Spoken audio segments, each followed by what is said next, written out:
talk show, late night intercourse. Late night intercourse, late night intercourse, late night intercourse. Only on the People's 105, only on the People's 105.5 FM Abuja. It's all about you.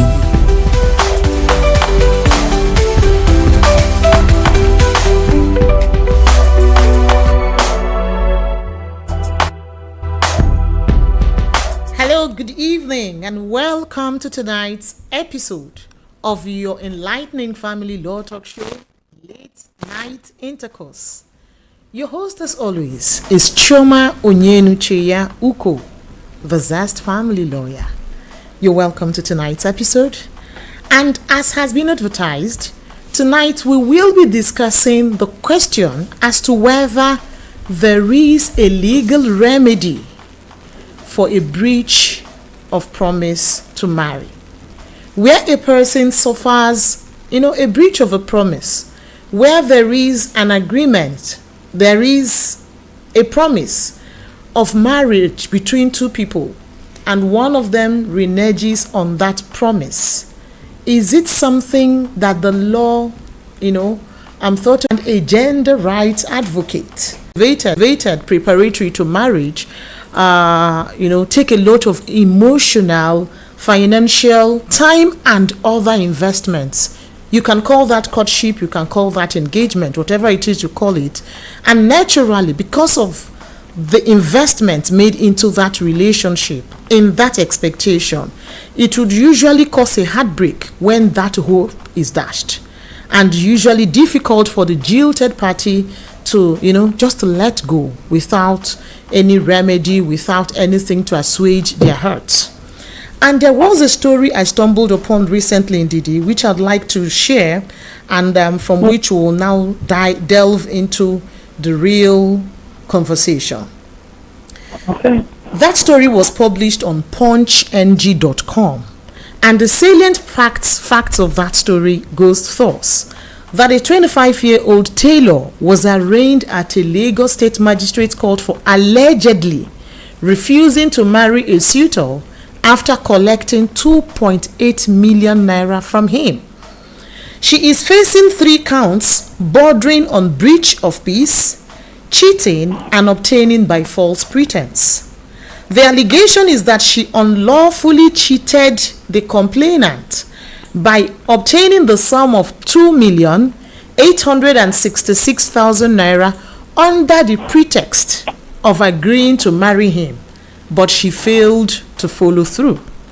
The prosecution further told the court that while the defendant was dating the complainant, she obtained an iPhone worth 240,000 naira, different clothes, a wristwatch, shoes, bags, all of that valued at about 350,000 naira. He also said that the complainant gave the defendant a cash sum of, various cash sums, and including daily feeding money of 4,000 naira for 7 months. And also gave her his ATM card from which she assessed 300,000 naira from his account. So the situation was said to have escalated when the complainant discovered that the defendant was planning to marry another man, despite having introduced the complainant to her parents, who were aware of their relationship. The defendant, however, denied the relationship, claiming that the complainant knew she was dating someone else. She admitted receiving the iPhone and the other items, but insisted that she had told the guy to stop sending her money because she was uncomfortable with it. According to the prosecutor, of course, these are offenses that are punishable under the law, and the defendant has pleaded not guilty, and the matter has been adjourned to November 28th of November 2024. So, Ndidi, going by this story, we see a case in court.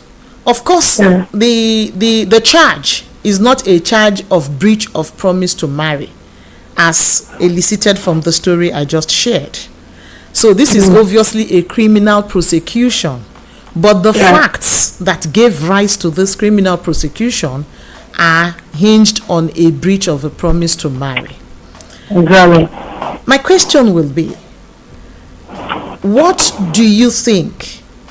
Does the law indeed recognize that there is such a thing, that there is such, I'm using the word offense here loosely, not offense in a criminal sense, but does the law envisage that there is such a thing as an offense of a breach, a failure, when one reneges from a promise or a commitment to marry another? What do you think? Oh, definitely, Chama. Definitely, because breaking a promise to marry is a serious matter that can have legal consequences even under our laws.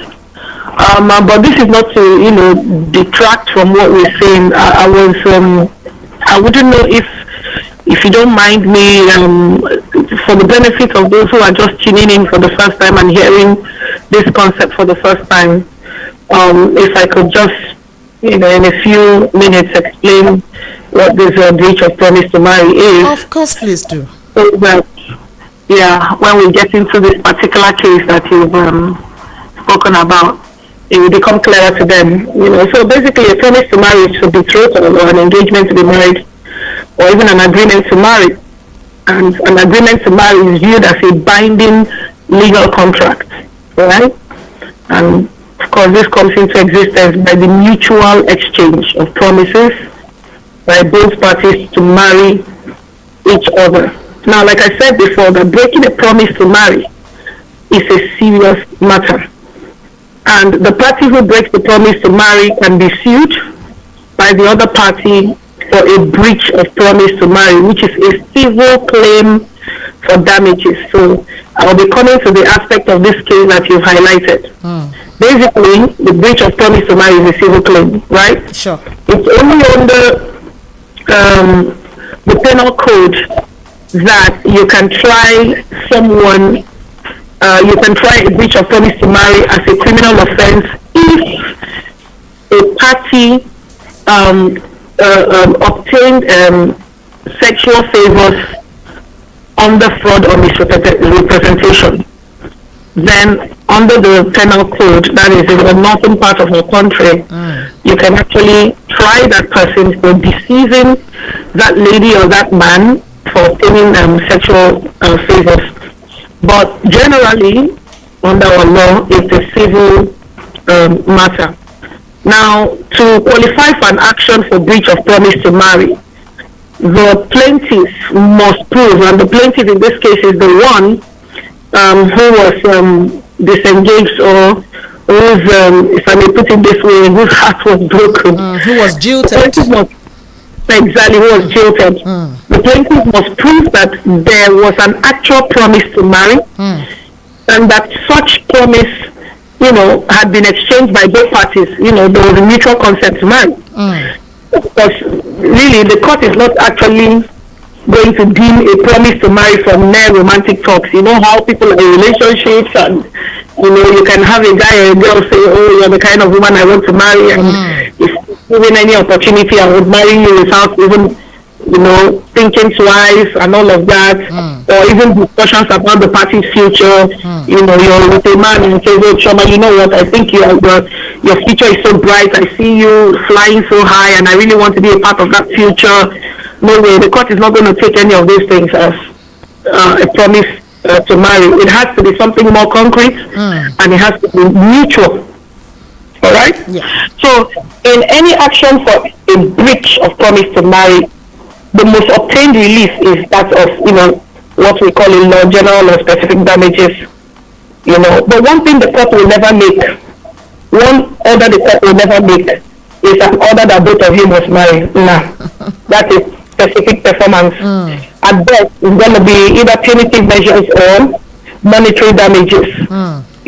As compensation for a time wasted and the trauma of a failed relationship. So now coming to the question, the case you talked about, clearly, from everything you said, the lady in question already had a premeditated intention to.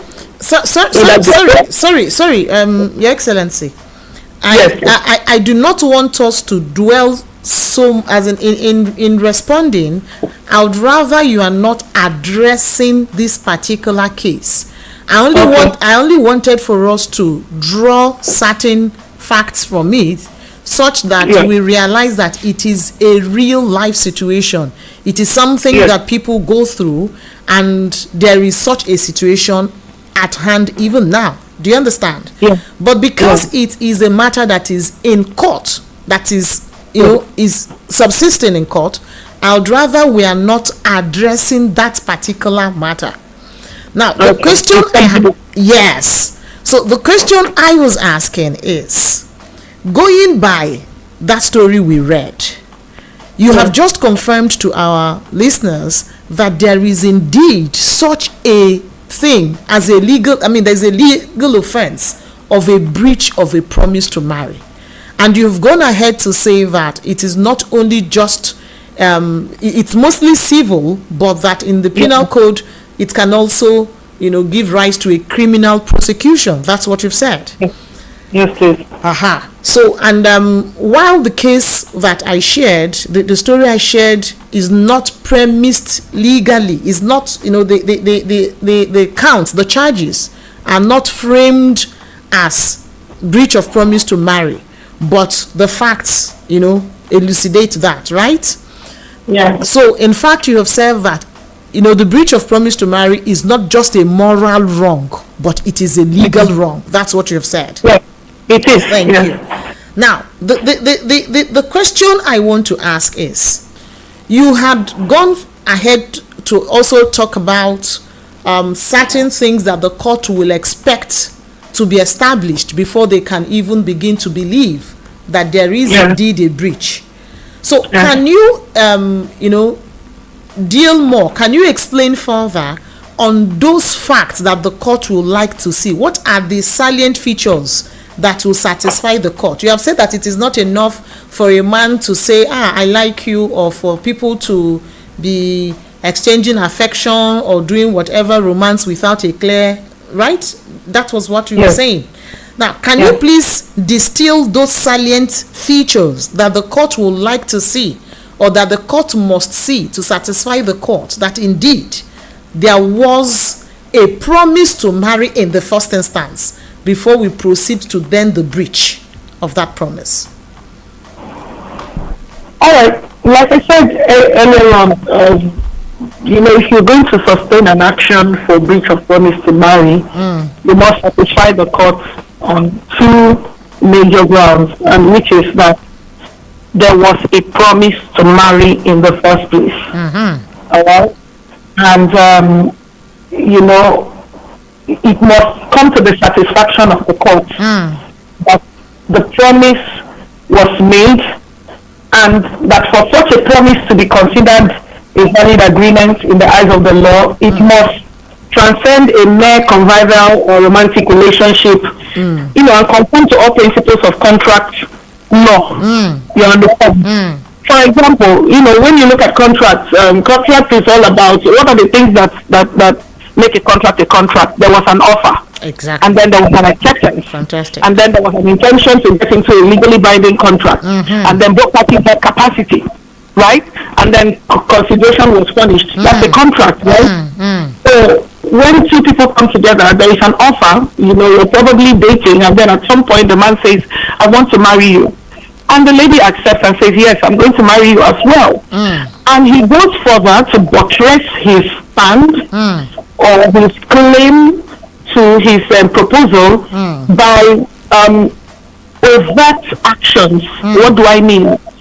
For example, when a man decides to invest in a woman's business, a woman whom he has said he wants to marry, and then tomorrow he probably opens up a business for her, or she's in school, he sends her education, he sends her, whatever, and vice versa. That is an overt action. You cannot turn back and say, oh, well, I did it out of goodwill. No, it followed your proposal of wanting to be with this woman or this man, right? So that is an overt action, and these are some of the things that you will prove to the court that, oh, It didn't just go beyond us dating or having all those butterfly feelings in our stomach. He proposed, I accepted, and we took steps, and he invested. Again, you see some cases where a man is dating a woman he wants to marry, and he takes her to his hometown with his family. Okay? I mean, he doesn't just take her there. He introduces her as the woman he wants to marry. Yes. They may not have done any of the traditional rites, prerequisites, but that alone is an announcement of his intention. Yes. And then he has shown this woman to his family, and somehow the family have seen her and have known of his intention. These are overt actions that follow. If you want to even be a little bit more overt, if I may put it that way, he begins to print, maybe you set a wedding date, in fact. That's very, very specific. If a wedding date has been set, a time to go meet her parents, customarily to fulfill all the customary rights and everything. These are all of that actions. And the moment you claim, you put all of this and you furnish evidence to buttress your claim, definitely the court will see that, yes, there was a promise, to marry.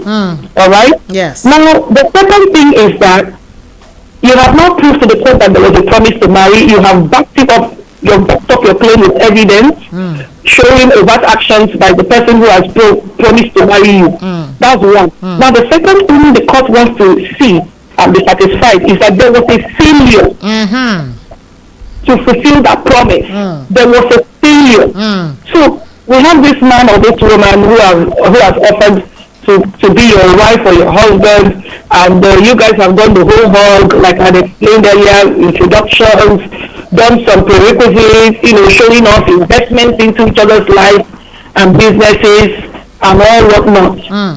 And then on the agreed date, for example, this is the day traditionally we are coming to see in my own place as Igbo, the Romana, to come and see one or the two things, and then the man calls from somewhere and says, you know what, my dear, I've had a rethink about this thing and I'm not sure I'm ready to do this. Look, the truth is people fall out of love, right? Yeah.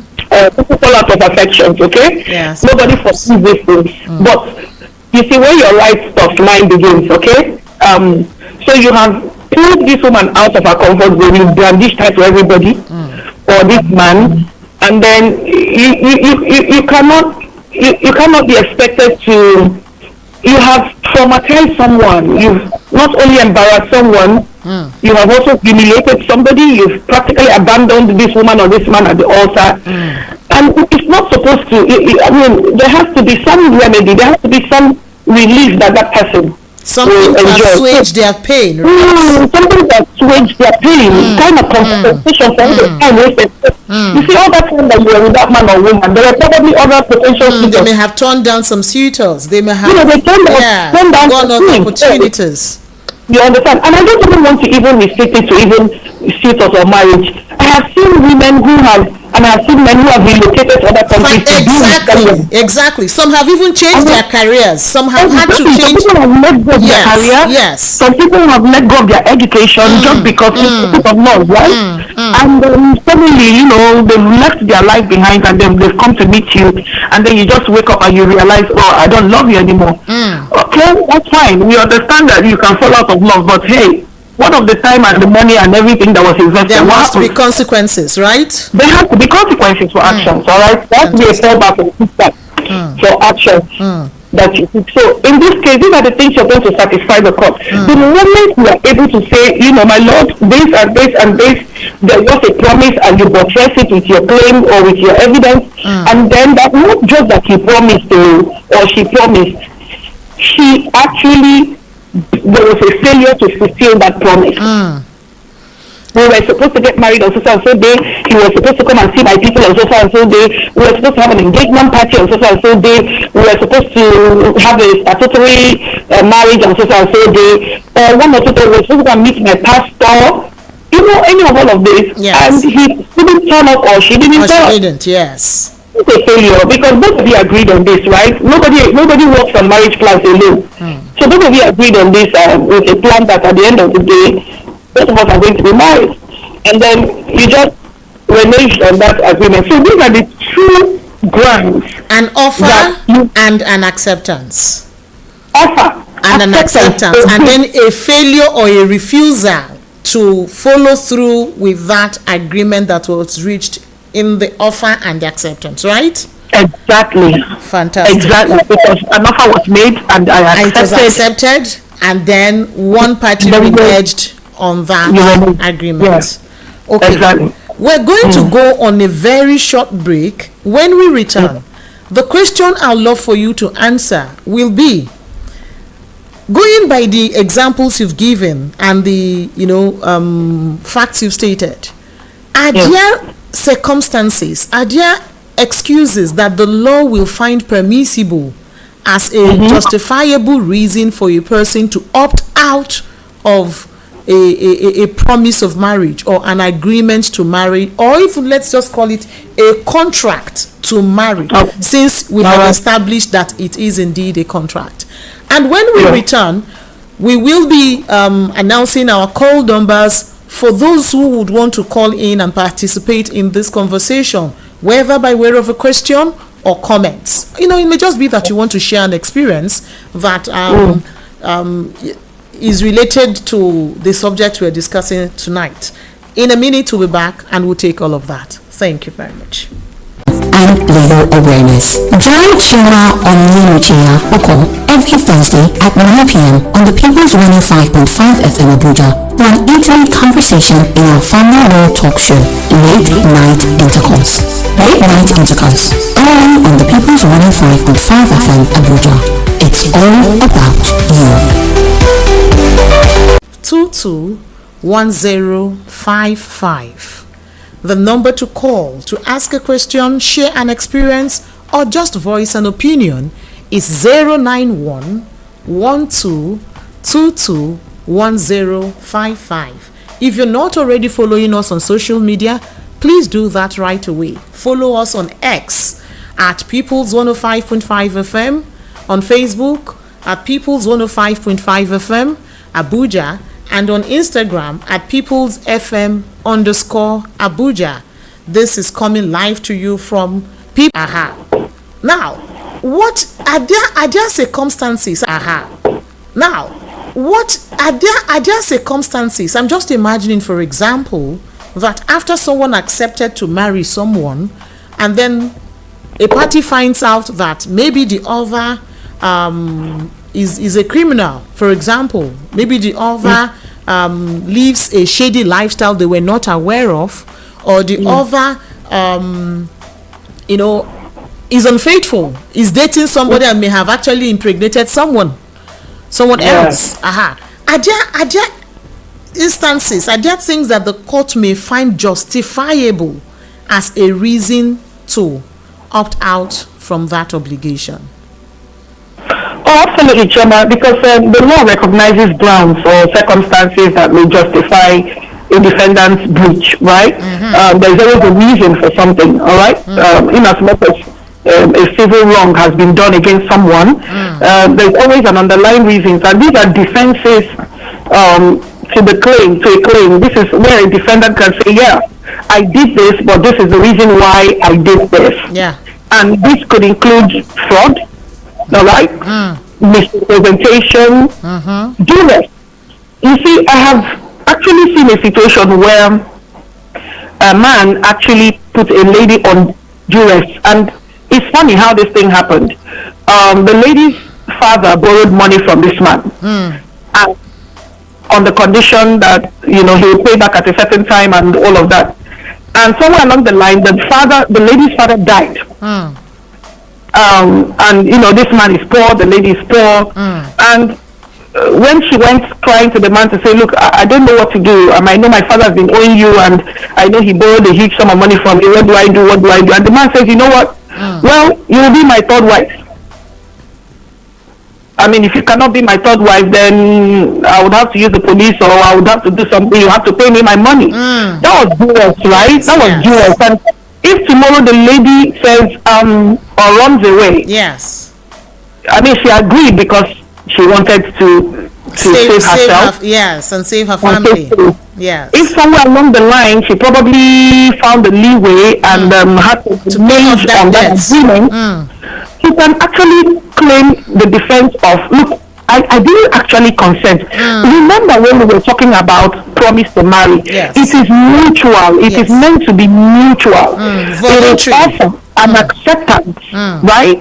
You offer and I accept, and then we get into this thing. But in this case of duress, this lady didn't accept. So she can claim duress, and definitely the court is going to give her a listening ear. I can tell you that for a fact. But she didn't even accept. The conditions suggest that the acceptance, whatever it is, was drawn out of duress.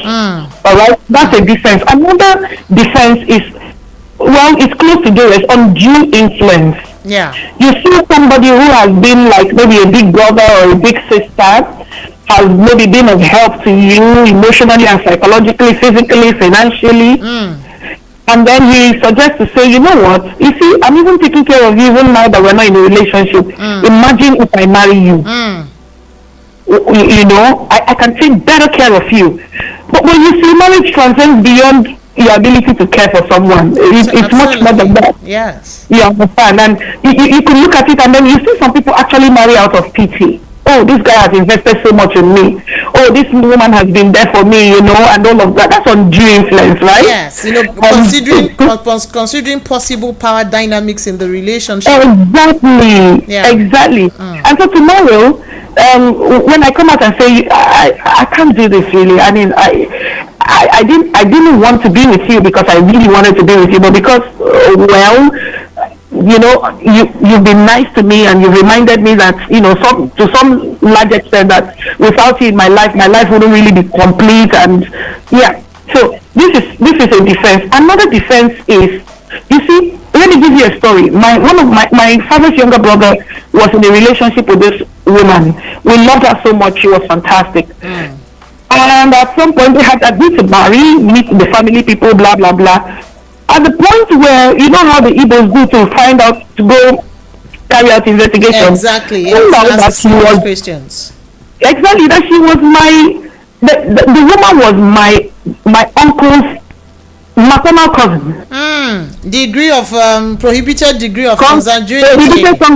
Yes, and affinity. Yes. Yes. At that point, that was the end of it. I mean, when you broke up the engagement, and somehow she went on to sue him, he would rely on this defense. I mean, nobody's going to expect you to marry your blood relative. It needs to be a lawful one. Yes. Exactly. So that's a defense. Prohibited degrees of consanguinity and affinity. Yes. Again, if you discover that either of the parties are lawfully married to another other people, I mean that ends it. I mean, look at the concept of void marriages. Yes. You understand? So that automatically ends it. Mental incapacity of understanding marriage contract. Remember I said, you know, just like a contract, you have to have the offer, the acceptance, the intention to enter into a contract. Capacity. All right? And you know, you don't understand what you're going into. You're not mentally, and so if somehow you get to yourself and you realize, oh God, I just got out of school and I can't even find my way around myself. I haven't even discovered myself. I do not think I can handle this thing. So I'm calling this thing off to give me some time to grow into the knowledge of knowing that I'm going to be a married woman someday. I want to build capacity and understand exactly what I'm getting into, so that when I'm getting into it, I know that I entered it with my full chest. You know, just like we say. So you could claim mental incapacity, and then either of the parties are not of marriageable age. Remember, to get into a contract, you must also have capacity. If you even look at forming a company, you cannot have directors in the company of persons who are under 18, which is the acceptable age of adulthood in Nigeria. So if you're 18, then both of you cannot even enter into a valid contract. All right, and then deceit or misrepresentation. A person can break a marriage proposal or an engagement when he finds out that there was some deceit or misrepresentation, and this can come in various forms: illnesses, I mean, you should be able to, if you're AS, if you have a particular blood group, you should be able to come clean that, look, I have this, or you have a disease. Yeah. Something. Underlying health condition. You must be able to come through to your intended spouse that I have this and I have this. When you have said that and your intended spouse says, I will still marry you irrespective of, then that's fine. Yes. But you can't keep all of those things behind, or you have a condition that can threaten, or even, it could even be moral, spiritual, and cultural values that go against you know, the other party's cultural values. Yes. So much so that, look, you are forbidden from doing this. If you do this, if you know, these are the consequences. And you knew that these were the issues, and you went ahead to deceive this person. If the person finds out, then the law protects him. He can raise it as a defense to say, yes, I actually protect him or her. Yeah. Protect him or her, yes. I actually broke this marriage contract, or this proposal, or this engagement, because I found out that my partner was deceiving me. All right. Then infidelity, like you said, yes. those are values that are strong for some people. For some people, I mean, it's a deal breaker. Yes, it's a deal breaker. And I've said illnesses or diseases, illegality, frustration. I mean, you could be in a relationship with someone, and I have seen a situation where a lady was in a relationship with someone, and they had a little fight. You know what this lady did? He went to the man's shop, broke everything in the shop, set some things ablaze, set his car ablaze. Intolerable behavior. Intolerable behavior, my sister. And you know, this guy was frustrated, lost millions in that business. And you know, he just said, you know, I mean, this wasn't the first time from what we heard. She's always going to the extreme. She would jeopardize meetings the man had because she felt insecure. She would damage things, she would tear up things, she would smash windscreens and all of those. Smash phones. You know, and this guy just said, you know what, Emily, I cannot do this anymore. Like I'm completely frustrated. I can't do it again. I know they do it again, you know. And then if this lady goes to see the man, don't you think that the court will even look at the condition? Of course. Intolerable behavior will be. Exactly. No court will. Exactly. These are remedies that are available to the person who has been sued for breach of contract promise to marry. Yeah. Yeah, these are defenses. And the moment you can, you know, buttress your defense to say these are the first response addresses the question I'm asking now, but you know, for clarity. So there is this practice in some places where maybe a family betroths their daughter to a man, or a man's family goes to take, you know, maybe like place some gift as an intention of their family to take a daughter of another family in marriage for their son.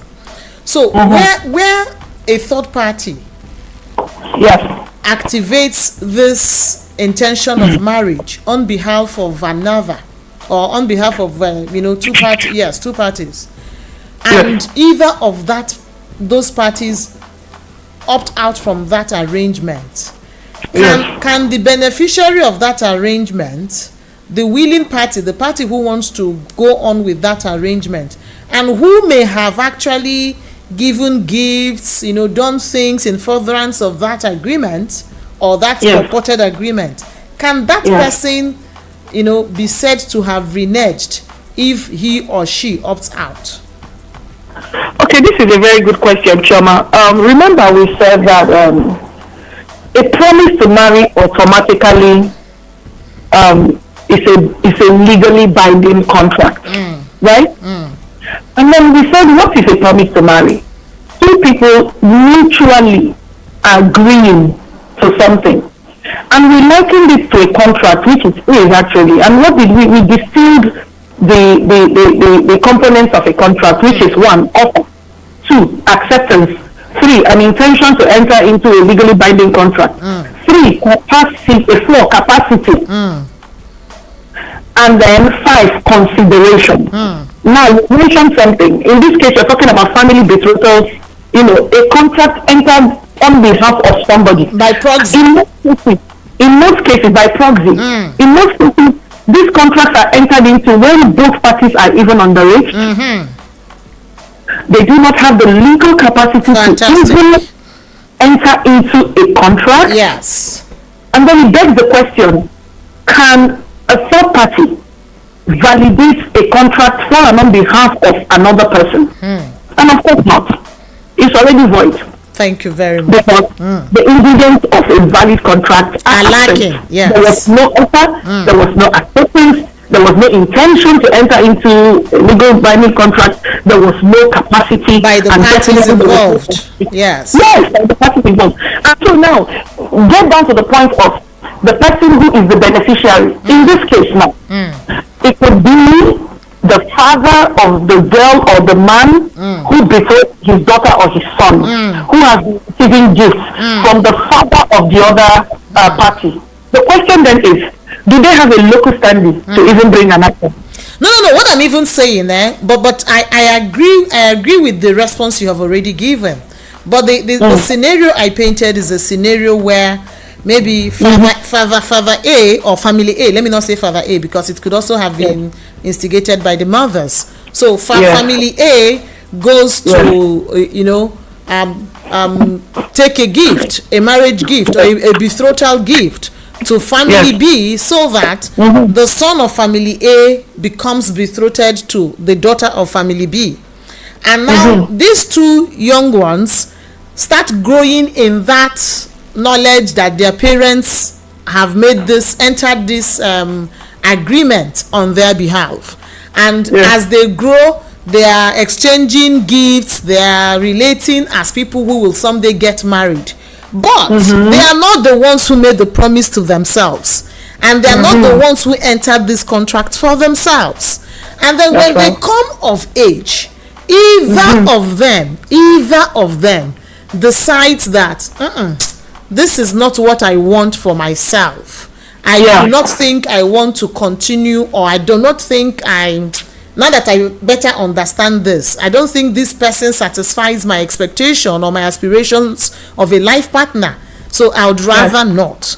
So, and I like that you've made the point that in such a situation, because it falls short of the requirements of a valid contract, where it is a voluntary agreement between two parties and not an agreement that is entered in proxy by a third party for another, especially where the other did not give them, donate an authority for them to do that, right?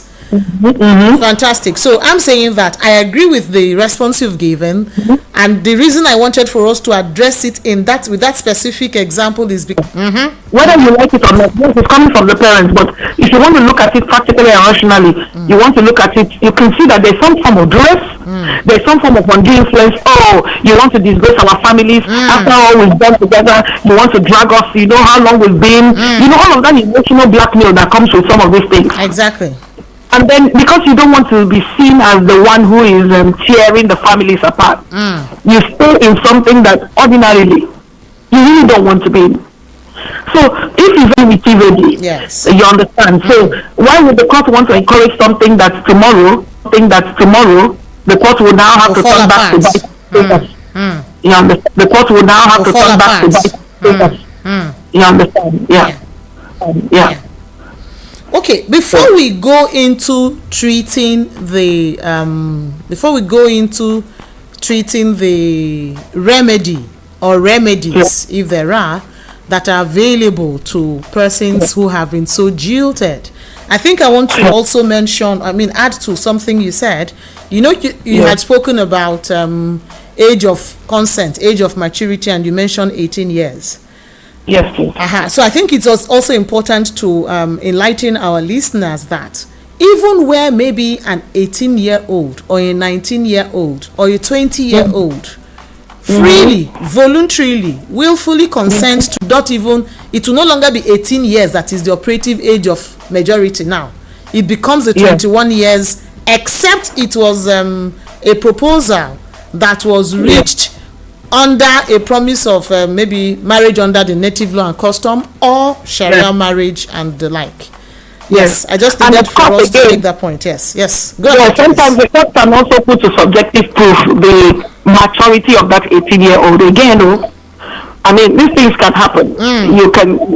I have seen 40-year-olds who are not as mature as some 18-year-olds, and that is when you hear this cliche that age is just a number. If an 18-year-old is able to prove capacity, Yes. these are the things I've done. I'm running a business. Look, I have the mental capacity. I know exactly what I'm doing. You could sway the court too. I mean, because anyone you want to look at it, to Matrimonial Causes Act, which is a federal enactment, but the Constitution says, which is actually the ground norm, right?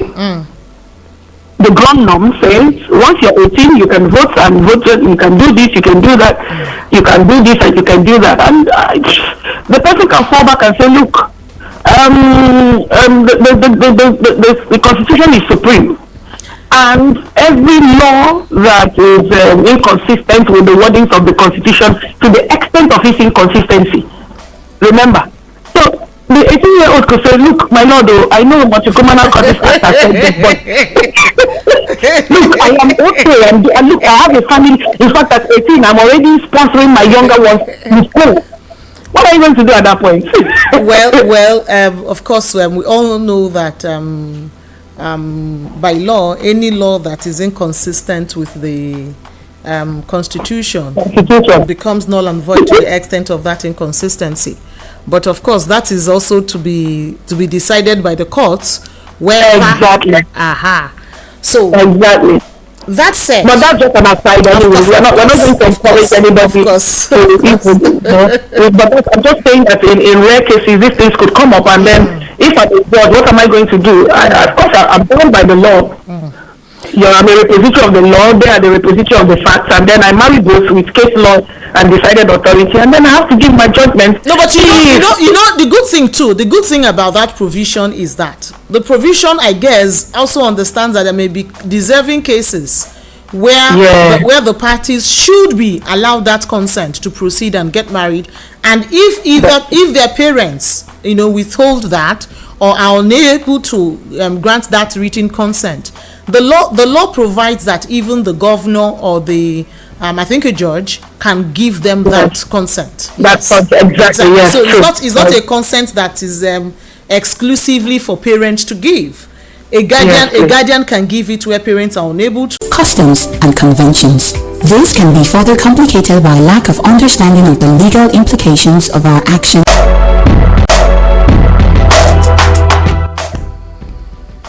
People's 105.5 FM Abuja, the station that's all about you. And yes, you're still on to your favorite family law talk show, Late Night Intercourse, where we are answering the legal question as to whether there is a legal redress, whether there is a remedy available to persons who have suffered a breach of a promise to marry.